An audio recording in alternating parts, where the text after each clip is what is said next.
Comer 6 bolos seguidos não me torna um comedor de boa em série, isso aí não é amor. Comer 6 bolos seguidos não me torna um comedor de boa em série, isso aí é um rumor. Plus Ultra, queridos ouvintes, Plus Ultra, Deus abençoe, Deus abençoe. Estamos aqui para mais episódio de Caos Ibéricos, onde eu vou contar histórias sobre qualquer coisa aí que vocês pedirem. E bom, me pediram para eu falar sobre a Guerra Civil do Camboja. A Guerra Civil do Camboja foi um negócio extremamente meme e fudido da cabeça, como qualquer intervenção militar americana geralmente é. Para falar sobre a Guerra Civil Cambojana, tem que falar o antecedente. Foi proclamada a República Khmer e ela imediatamente entrou em guerra civil. Tá bom, vai. O rei do Camboja se chamava Norodom.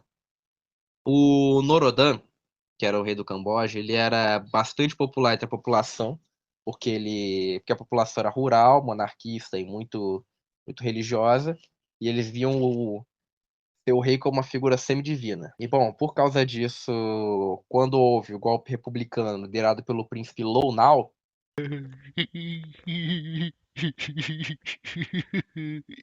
Eu tenho um probleminha. ele foi visto como um golpista republicano e um traidor da pátria. Mas automaticamente ele ganhou apoio dos Estados Unidos, por ser um governo republicano e blá blá blá blá blá, sabe como é. E, bom, alguns boatos, aí não tem comprovação 100%, dizem que ele deu esse golpe inclusive com a ajuda dos Estados Unidos, porque o rei Norodom, ele tinha umas ideias meio socialistas e lidadas com o budismo. Era tipo um socialismo budista que unia valores socialistas com a religião budista dele lá. Tanto que quando ele foi se exilar, depois do golpe de Estado, que ocorreu enquanto ele estava numa viagem, foi igualzinho o negócio do João Goulart.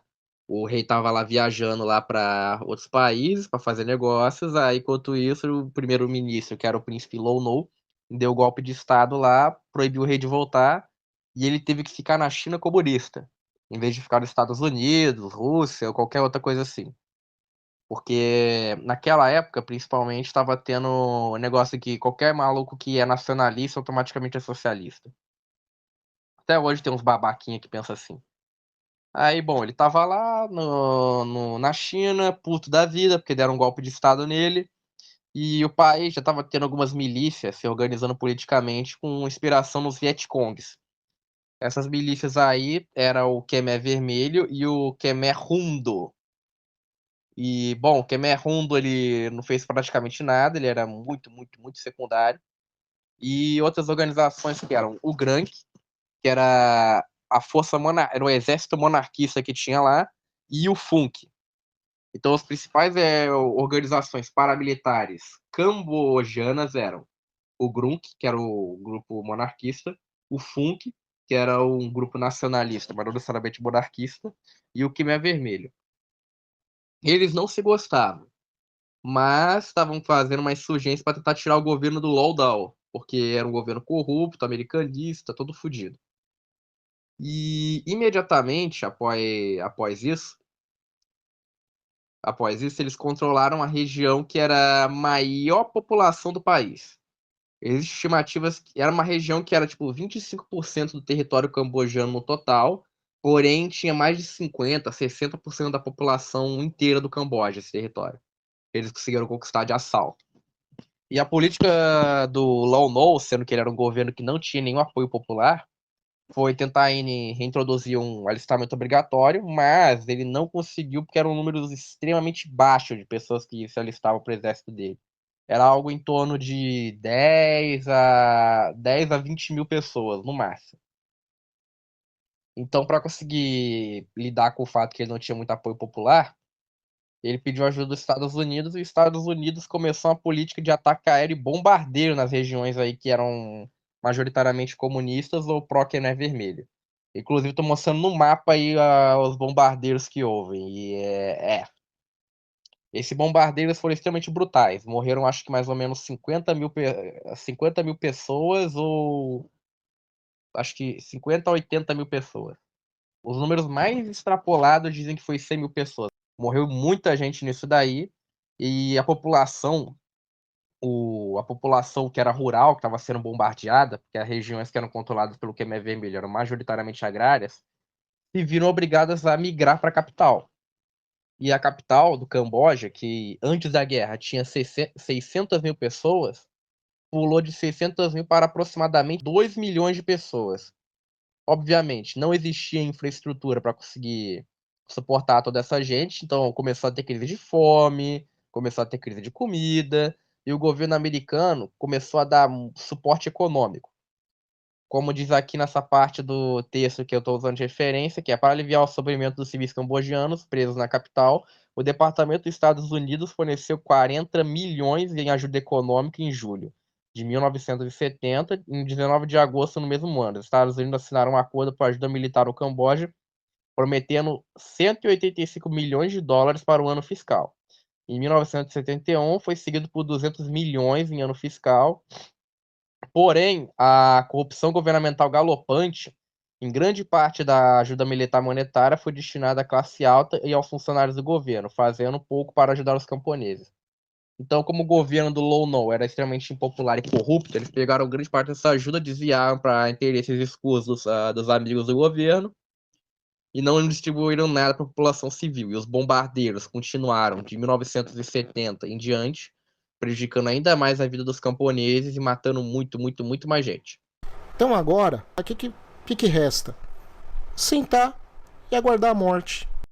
Esse tipo de atitude, com os Estados Unidos bombardeando constantemente o Camboja, fez que o Khmer Vermelho ganhasse popularidade. Chupa, Mas você vai me soltar, né, Saci? chupa. Porém, essa popularidade também estava indo pro funk e pro grunk. E tava tudo meio dividido, até que o rei do Camboja, que estava exilado, o Norodum, ele declarou apoio ao Khmer Vermelho. Ele fez um anúncio no rádio que ele dizia que os camponeses deviam apoiar o Pol Pot, deviam apoiar o Khmer Vermelho frente aos bombardeios constantes que estavam tendo durante o Pol Pot. Inclusive, existe até aqui um gráfico do total de munições lançadas no Camboja por tonelada. Você consegue ver que teve dois grandes picos, que foram em julho de 1970 e depois abril de 1973, quando a guerra já estava se perdendo bastante. O que sustentava o governo do Camboja nesse estágio era a ajuda estrangeira, apenas a ajuda estrangeira, mais nada. Porque apoio popular não existia, todo o apoio popular estava na causa estava na causa do Pol Pot, por causa que ele recebeu a ajuda do governo do rei do Camboja e dos grupos nacionalistas que tinham lá. Esses grupos, que era o FUNC, que era um grupo nacionalista cambojano, estava muito a contragosto de participar do lado do Khmer Vermelho. Por quê? Porque eles não gostavam de comunistas e eles eram nacionalistas. Porém, quando os Estados Unidos estavam atacando o país dele com bombas, eles se viram obrigados a apoiar o Pol Pot porque eles pensaram que seria um mal menor. A história mostraria que talvez não fosse um mal menor. Ou fosse, não sei, não tem como saber. Mas o que vem ao caso houveram operações para tentar invadir a capital, como por exemplo, isso daí que eu mostrei em 1900, a Operação de Inclusão do Camboja em 1971, que eram os planos de tentar atacar o Camboja, porém a resistência cambojana do Khmer Vermelho que estava bem, bem, bem tranquilo, não estava conseguindo aguentar bacana. E se a gente fosse pegar aqui o número de soldados, mais ou menos, frente ao o funk era mais ou menos uns 35 mil soldados, que mobilizou 10 mil deles em maio. E deixa eu ver, também estima-se que 150 mil cidadãos se voluntariaram para o funk. A República Khmer tinha capacidade de treinar, não tinha capacidade de treinar voluntários. E afirma no comunicado dos Estados Unidos que 10 mil reservistas foram convocados para o serviço ativo.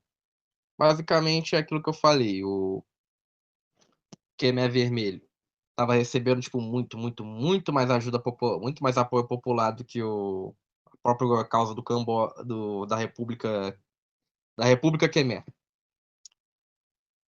E tava tudo que, bom, a capital pô, um monte de gente e a guerra foi indo. estava tendo relativos avanços, porém não muita coisa. E muita gente morreu e os caralho a quatro.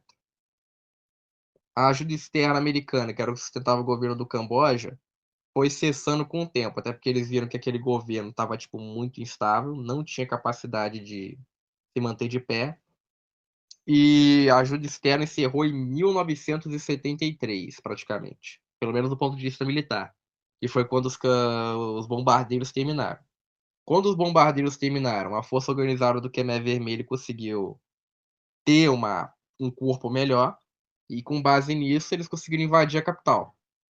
Houve uma resistência muito grande do governo da República Khmer, porém, República Khmer não, República Cambojana, porém foi extremamente ineficaz e o exército cambojano, justamente nessa época, também recebeu a ajuda do Vietnã do Norte. Por que eles receberam a ajuda do Vietnã do Norte, você me pergunta? Por uma razão muito simples, ouvinte. Porque se você olhar o mapa que eu mostrei de bombardeiros, você vê que grande parte desses bombardeiros estavam na fronteira do Vietnã. E isso estava incomodando muito os vietnamitas, que também tinham afinidades ideológicas com Pol Pot, e eles também estavam. E o PUNC, que era a organização nacionalista que tinha, estava extremamente puta com isso, porque eles não gostavam muito dos vietnamitas. Porém, como eles não tinham muitas opções, eles aceitaram. E começou a ter, inclusive, tensões étnicas durante a guerra por causa da ajuda externa dos vietnamitas. Porque o governo da República Khmer, que era o governo apoiado pelos Estados Unidos, começou a atacar indiscriminadamente vietnamitas, com muitos deles sendo mortos, simplesmente pelo fato de serem vietnamitas. E isso gerou tanto ato de repulsa do Vietnã do Norte quanto do Sul, porque estava tendo perseguição étnica. O governo se defendeu dizendo que não tinha como diferenciar quem era um Vietcong e quem não era um Vietcong. E o número de mortos que teve durante a guerra varia de 50 mil até 150 mil. E os bombardeiros, como eu disse, fizeram o Vietnã ajudar o Camboja. Não só os bombardeiros, porque o Pol Pot fez um trabalho de diplomacia extremamente bom até, para conseguir a ajuda do Vietnã do Norte para suas operações. Até porque o apoio popular, diferente da Guerra do Vietnã, que teve sim não muito, mas um certo nível de apoio popular no Sul, no caso do Camboja, o apoio popular estava praticamente todo com o lado do Pol Pot. E vai ter algum ouvinte falando, ai, Ribéry, como assim? Se eles tinham apoio popular, por que tava tendo gente que tava migrando para a capital do governo republicano, se eles apoiaram o Pol Pot? É porque, ouvinte, eu tenho que explicar uma coisa. Tava tendo bombardeio nisso tudo que eu tô te mandando. Um lugar que não tinha bombardeiro era a capital. Então o pessoal que vivia lá, eles tentavam fugir para as regiões da capital, por causa que eles sabiam que lá não ia ser bombardeado. É só por isso. E nessa fase mais final da guerra, quando os bombardeiros estavam acabando, os cambojanos já estavam tipo muito putos. Então começou a ter uns crimes de guerra do lado do Pol Pot. Por exemplo, com a ajuda da Força Aérea Vietnamita, eles começaram a bombardear regiões também e saquear regiões e depois cobrar pedágio para as pessoas que quisessem pegar de volta. A mídia do Pol Pot conseguiu abafar esses crimes por um tempo até o regime dele cair. Mas eles também fizeram atos de violência, execução sumária e saqueio, principalmente nas regiões rurais. E tudo isso mais ou menos por volta do ano de 1973, quando a guerra estava quase acabando. Quando chegou 1974, acontece aquilo que acontece em todo regime comunista. Começaram a ter os expurgos. Entendeu? Principalmente dos monarquistas. Basicamente, todos os monarquistas que ajudaram o Pol Pot na Guerra Civil e foram lá porque o rei do Camboja tinha apoiado o Pol Pot, começaram a ser expulsos das forças vietnamitas, das forças de resistência cambojana, ou serem mortos. Tem até uns relatos aqui de execuções brutais. Como tá dizendo aqui, nesse parte aqui que. Deixa eu. Começaram a sugerir que o fanatismo e a capacidade de violência do Khmer Vermelho eram mais profundo que qualquer um suspeitava. Existem relatos de políticas brutais da organização, logo, que chegaram na capital, a população, prevendo a violência que estava prestes a consumir na nação. Havia histórias de realocação de forças para as aldeias inteiras e de execução sumária de qualquer um que desobedecesse ou mesmo fizesse perguntas às proibições e práticas religiosas. Quando o Pol Pot viu que agora a coisa estava bonita, ele não queria mais a ajuda a imagem do rei do Camboja, não queria mais se apresentar como uma pessoa religiosa, não queria mais, sabe, essa imagem aí de um resistente contra o imperialismo americano e como patriota. Não, ele queria ser um comunista agrário fudido. Apenas isso. E no final, os que eram leais ao rei foram expulsos do governo e o rei do Camboja próprio, ele admitiu que foi uma jogada apoiar o Pol Pot e que o Pol Pot só queria sugar o máximo possível que ele poderia pegar da imagem dele. No final da guerra, os Estados Unidos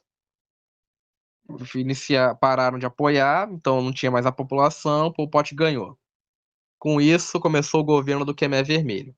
Eu não preciso falar como foi o governo do Khmer Vermelho, precisa, ouvinte? Acho que não.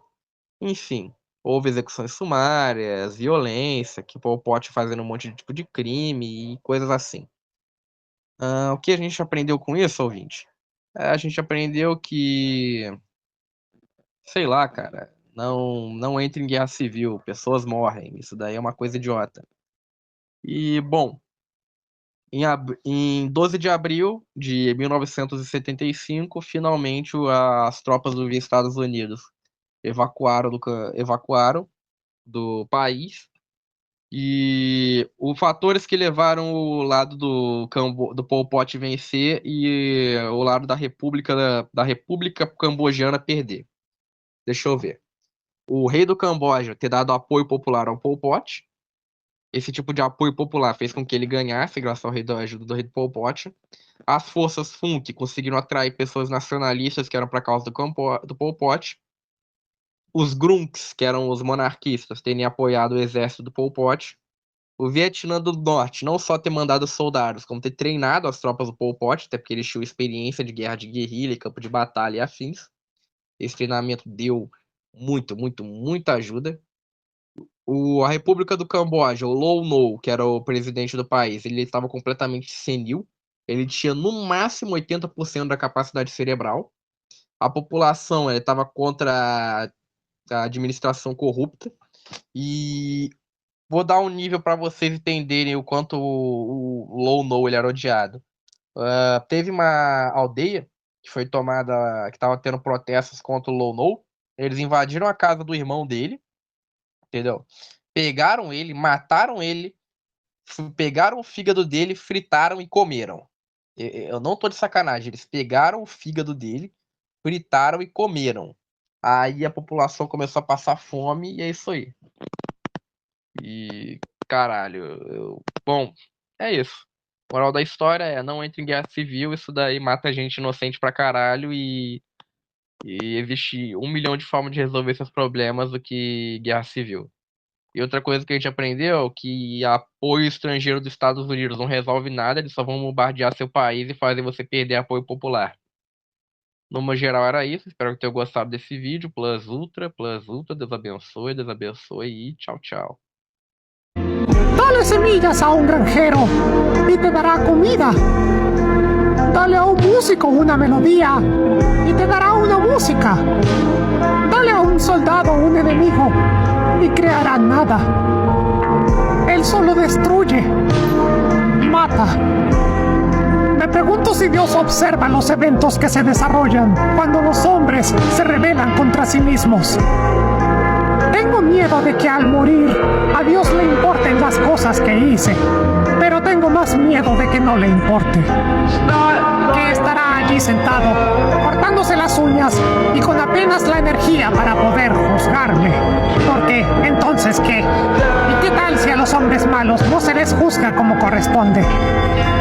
La gente me dice que le tema al infierno, pero hay un punto en el que has hecho cosas tan horribles que te preguntas si el diablo te considerará su amigo al llegar. La verdad es que ya dejé de creer en algo.